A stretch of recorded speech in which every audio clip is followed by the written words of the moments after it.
Jai Hind to all of you. Today I'll discuss about rank structure of armed forces. सबसे पहले जो rank structure होता है Indian navy, Indian air force और Indian army में, वो इस प्रकार होता है। और सबसे बड़ी चीज़ इसमें ये होती है कि जो हमेशा एग्ज़ाम में हमसे पूछे जाते हैं, एनसीसी के एग्ज़ाम में बी सर्टिफिकेट और सी सर्टिफिकेट में, ये बहुत बहुत महत्वपूर्ण टॉपिक होता है। और सबसे पहले इसमें इक्विवेलेंट का बहुत महत्वपूर्ण रोल रहता है। इसमें हमसे क्वेश्चंस में ये पूछे जाते हैं अक्सर कि नेवी में लेफ्टिनेंट है तो आर्मी में उसके इक्विवेलेंट क्या होगा। तो हम उसके इक्विवेलेंट बता सकते हैं कि लेफ्टिनेंट के इक्विवेलेंट कैप्टन होता है आर्मी में। देन एयरफोर्स में फ़्लाइट लेफ्टिनेंट होता है।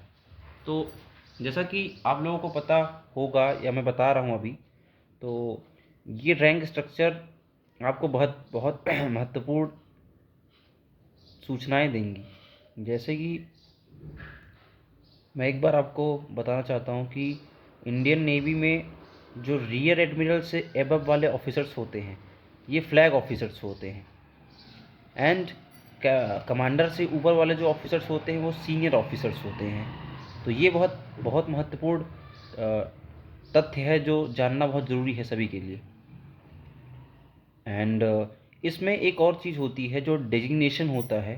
सपोज़ कोई भी ऑफिसर कमांडर रैंक का है बट उसे किसी यूनिट का सीईओ बना दिया जाता है, तो दिस इज़ कॉल्ड डेजिग्नेशन। सो मैं यही बताना चाहता था कि कमांडर, कोई भी कमांडर है तो वो सीईओ के पद पे किसी भी यूनिट में कार्यरत होता है। तो इसका मतलब यह नहीं होता है कि वह सीईओ कमांडिंग ऑफिसर है। This is called commander. Rank उसकी कमांडर है, वो इक्विवेलेंट, वो डेजिग्नेशन है उसकी सीईओ की।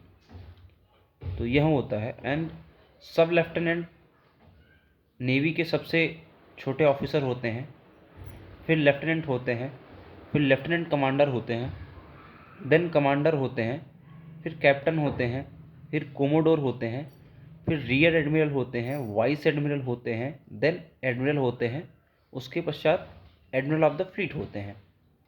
इसमें करंट में एडमिरल, इंडियन नेवी के एडमिरल अभी admiral Karambir Singh AVSM PVSM है। इसमें एवीएसएम पीवीएसएम का मतलब ये होता है कि अशिष्ट सेवा मेडल और विशिष्ट सेवा मेडल, ये मेडल इनको प्राप्त हुआ है।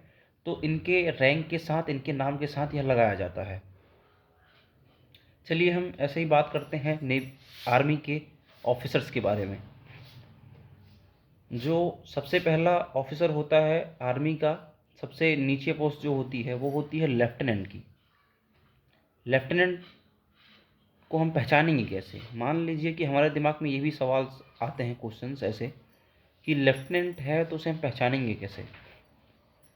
तो कोई भी ऑफिसर जब आप देखते हैं उनको, तो उनके बिहेवियर से ही पता चल जाता है हालांकि हमें, पर एक रैंक का पता करना यह है कि लेफ्टिनेंट की 2 स्टार्स होते हैं उनके शोल्डर्स पे।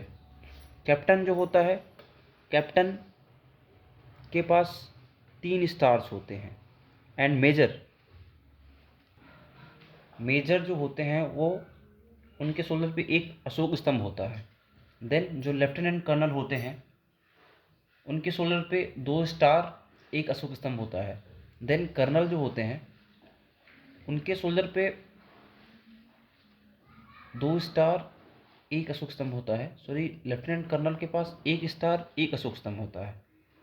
देन ब्रिगेडियर जो होते हैं, ब्रिगेडियर के पास 3 स्टार, एक अशोक स्तंभ होता है।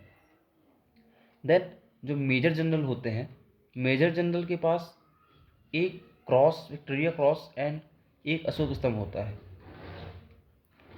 इनके पास 2 स्टार, एक अशोक स्तंभ, एक विक्टोरिया क्रॉस होता है। और इनके पास एक विक्टोरिया क्रॉस, 3 स्टार, एक अशोक स्तंभ होता है। ये होता है, दिस इज़ अ आर्मी का जो स्ट्रक्चर होता है। हम कैसे पहचानेंगे एक आर्मी ऑफिसर को? और एयरफोर्स में भी ऐसा ही होता है। एयरफोर्स में पट्टियाँ चलती हैं और नेवी में भी पट्टियाँ ही चलती हैं इसमें। एंड जो JCOs होते हैं, जूनियर कमीशन्ड ऑफिसर्स होते हैं, जो सोल्जर एज अ सोल्जर जाते हैं डिफेंस में ज्वाइन होते हैं, उनका हम ऐसे ही पहचान सकते हैं उनको कि कभी कभी हम देखते हैं कि कोई भी सोल्जर है जिसके पास 2 स्टार होता है, हम गलती कर बैठते हैं कि ये ऑफिसर है कि सोल्जर है। तो उसका एक ही पहचान है दोस्तों, पहचान ये है कि 2 स्टार होने के बावजूद साइड में एक फित्ती लगी होती है, पतली सी एक पट्टी लगी होती है, जिससे हम ये पहचानते हैं कि ये JCO है, ना कि ऑफिसर्स हैं। तो ये पहचानने का तरीका होता है। एंड देन एयरफोर्स में आते हैं तो सबसे पहले फ्लाइंग ऑफिसर होते हैं, फिर फ्लाइट लेफ्टिनेंट होते हैं, फिर स्क्वाड्रन लीडर होते हैं, फिर विंग कमांडर होते हैं, फिर ग्रुप कैप्टन होते हैं, फिर एयर कोमोडोर होते हैं। हालांकि नेवी और एयरफोर्स के जो कोमोडोर और कैप्टन्स होते हैं ये ऑलमोस्ट सेम होते हैं। इक्विवेलेंट देखा जाए तो हमें आसानी पड़ती है इस चीज़ को पकड़ने में। देन एयर वाइस मार्शल होते हैं, फिर air marshal, air chief marshal, marshal of the air force. ये होता है डिफेंस के जो आर्म फोर्सेस के जो ऑफिसर्स होते हैं उनका रैंक स्ट्रक्चर। और ये क्वेश्चंस हमारे एग्ज़ाम में 10 से 20 मार्क्स के आते हैं हर बार। तो सभी कैडेट्स इस क्वेश्चन को, इस रैंक स्ट्रक्चर को याद कर लें, ये बहुत ज़रूरी होगा सभी के लिए। और इसमें एक चीज़ और होता है कि जो एडमिरल ऑफ द फ्लीट अपने इंडियन नेवी के पास नहीं है इस रैंक के ऑफिसर। इंडियन नेवी या अदर जो नेवी है, ब्रिटिश नेवी, रॉयल नेवी जो थी, अपनी इंडियन नेवी का नाम पहले रॉयल इंडियन नेवी था, फिर इंडियन नेवी रखा गया, फ्लैग भी चेंज किए गए बहुत बार, देन इंडियन नेवल फ्लैग अभी जो है वो बनाया गया। सो बहुत सारे चेंजेस होते गए। और admiral of the fleet rank का ऐसा है कि अदर कंट्रीज़ के पास, अमेरिका, USA के पास admiral of the fleet rank है क्योंकि उनके पास जो एयरक्राफ्ट कैरियर्स हैं वो हैं। कम से कम admiral of the fleet rank के लिए 5 एयरक्राफ्ट कैरियर चाहिए, तब जाके हमें admiral of the fleet rank प्राप्त होगा। देन आगे हम चलते हैं, जो हमारे JCOs होते हैं। JCOs junior commissioned officer full form होता है और इंडियन नेवी में सेलर्स के नाम से जाना जाता है। पेटी ऑफिसर से ऊपर वाले ऑफिसर्स को, इन ऑफिसर्स को सीनियर सेलर कहा जाता है इनको। एंड ये जूनियर सेलर्स होते हैं। इसमें सीमैन सेकंड भी होता है, यहाँ पे सिपाही भी होता है, यहाँ पे एयर मैन भी होता है। तो सबसे पहले ये है कि इंडियन नेवी में सीमैन सेकंड होता है, सीमैन फर्स्ट होता है, देन लीडिंग AN सीमैन होते हैं, फिर पेटी ऑफिसर होते हैं, फिर चीफ पेटी ऑफिसर होते हैं, फिर इसका फुल फॉर्म होता है मास्टर चीफ पेटी ऑफिसर, मास्टर चीफ पेटी ऑफिसर सेकेंड, मास्टर चीफ पेटी ऑफिसर फर्स्ट। हालांकि हम यूनिटों में देखा जाता है जो PI स्टाफ होते हैं वो पेटी ऑफिसर रैंक के सेलर्स होते हैं, पेटी ऑफिसर्स होते हैं जो हमें ट्रेनिंग देते हैं, जो ट्रेनिंग संभालते हैं। देन जो CI होते हैं वो CPO रैंक के होते हैं। अधिकतर हमारे क्वेश्चंस हमारे एग्ज़ाम में CPO का फुल फॉर्म पूछा जाता है, जिसका फुल फॉर्म होता है चीफ पेटी ऑफिसर। तो ये सब सभी ध्यान दें। मास्टर चीफ पेटी ऑफिसर का भी पूछ लिया जाता है और मास्टर चीफ पेटी ऑफिसर सेकेंड फर्स्ट होते हैं, ठीक है। देन आर्मी में सबसे नीचे जो पोस्ट होती है, हम ज्वाइन करते हैं इंडियन आर्मी को एज अ सोल्जर, तो हम सिपाही रहते हैं। देन हमारा पोस्टिंग होता है ऊपर, तो हम लांस नायक बनते हैं, फिर नायक, फिर उससे ऊपर हवलदार होते हैं। जो सिपाही होता है इनके पास कोई रैंक का कुछ डिफाइन करने के लिए कुछ होता नहीं इनको, पर लांस नायक के पास एक फित्ती बनी होती है इस टाइप से।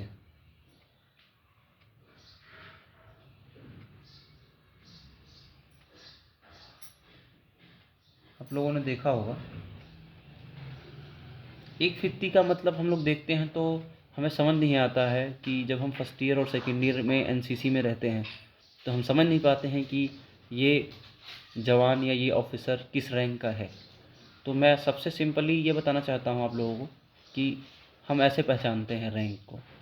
एक फिफ्टी का मतलब लांस नायक, इसी में एक फिफ्टी और होती है ऊपर, उसे नायक बोलते हैं। 3 फिफ्तियाँ होती हैं, उसे हवलदार बोला जाता है। नायब सूबेदार के रैंक से हमें स्टार मिलना शुरू हो जाते हैं। स्टार, एक स्टार, और वो मैंने बताया था आपको पहले भी कि एक स्टार और वो फित्ती जो लगी रहती है, एक पट्टी रहती है ऐसे, वो पट्टी लगा है तो मतलब कि ये जेसीओ हैं, ये सर हमारे जेसीओ हैं। नायब सूबेदार हो गए। फिर सूबेदार के पास 2 स्टार होते हैं, फिफ्ती होता है। ऐसे ही करके सभी एयरमैन में भी फिफ्तियाँ चलती हैं, और जो भी होते हैं ऐसे ही बहुत सारी चीज़ें दी जाती हैं इसमें। मैं इसको बता रहा हूँ आपको। इसमें सबसे पहले एयरमैन होते हैं, फिर लीडिंग एयरमैन, फिर कॉर्पोरल, फिर सार्जेंट।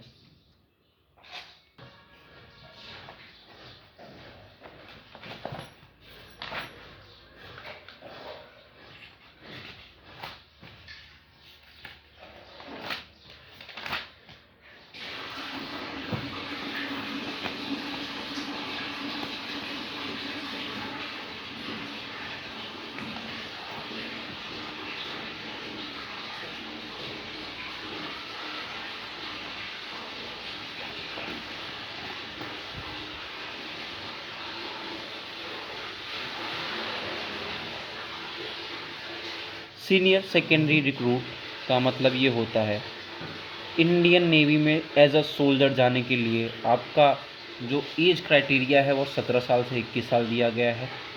मिनिमम 45% मार्क्स रहने चाहिए आपको 12th में। कंपलसरी रहता है math, physics and optional subject रहता है। इसका जो फॉर्म आता है वो दिसंबर, जनवरी या जून, जुलाई में आता है हर साल। तो मेरा सभी कैडेट से और स्टूडेंट से अनुरोध है कि वो इस एग्ज़ाम को दें। उनका देश में, देश के प्रति सेवा करना, देश के जाबाज जवान बनना, सोल्जर बनना या ऑफिसर बनना उनका सपना है, तो वो ये ज्वाइन कर सकते हैं। ऐसे ही एक डबल ए होता है, उसके बारे में मैं आपको बता रहा हूँ। आर्टिफिशियर अप्रेंटिस, ये ब्रांच इनको दिया जाता है इलेक्ट्रिकल, मैकेनिक या शिप राइट। 17 साल से 20 साल तक एज दिया गया है इनका। 10+2 equivalent physics, math, chemistry, minimum 60% marks इनमें रहने चाहिए। हालांकि कुछ कैडेट्स को कन्फ्यूज़न हो जाता है इस चीज़ का कि 12th में 60% मार्क्स होने चाहिए, पर ऐसा नहीं है दोस्तों। इसमें ऐसा होता है कि फिजिक्स में, केमिस्ट्री में, मैथमेटिक्स में, तीनों के मार्क्स मिला के 60% मार्क्स आपके 12th का होना चाहिए। इन तीनों का मार्क्स मिला के, ना कि 60%। इसका जो एग्ज़ाम, वो फॉर्म आते हैं दिसंबर और जून में आते हैं। रिटेन एग्ज़ाम होता है, साइंस आता है, मैथ आता है, इंग्लिश और जीके हेल्ड। आज तक के लिए इतना ही। जय हिंद दोस्तों।